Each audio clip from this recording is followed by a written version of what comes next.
मकर संक्रांति के पर्व में पतंग उड़ाना एक पुरानी परंपरा है। बहुत कम लोग जानते हैं कि मकर संक्रांति के पर्व में पतंग उड़ाने के लिए लाइसेंस लेना पड़ता है और जो भी इस कानून को तोड़ता है तो उसे 10 लाख रुपए जुर्माना और 2 साल की सजा भी हो सकती है।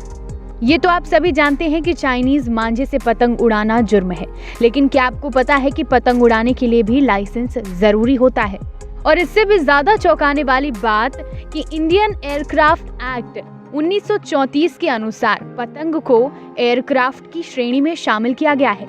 यदि लापरवाही से पतंग उड़ाई जाए और इससे किसी को नुकसान होता है तो एक्ट की धारा 11 के तहत पतंग उड़ाने वाले को 2 साल की सजा हो सकती है या 10 लाख रुपए तक का जुर्माना लगाया जा सकता है। जानकारों का यह भी कहना है कि यह कानून अंग्रेजों ने पतंग और गुब्बारों के माध्यम से क्रांतिकारियों के बीच एक दूसरे को संदेश भेजने की प्रक्रिया बंद करने के लिए बनाया गया था, जो अब बेकार हो चुका है। इसके बावजूद इस कानून को रद्द नहीं किया जा रहा।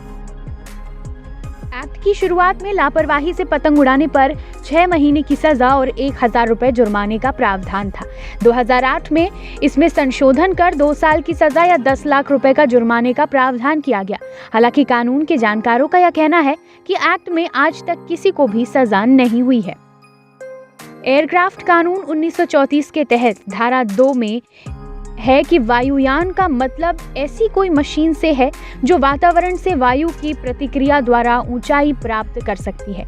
इसके तहत बैलून, हवा में उड़ने वाली स्थिर अस्थिर मशीन, पतंग, ग्लाइडर और उड्डयन मशीनें आती हैं। यह कानून पूरे देश में और सभी व्यक्तियों पर एक समान लागू है।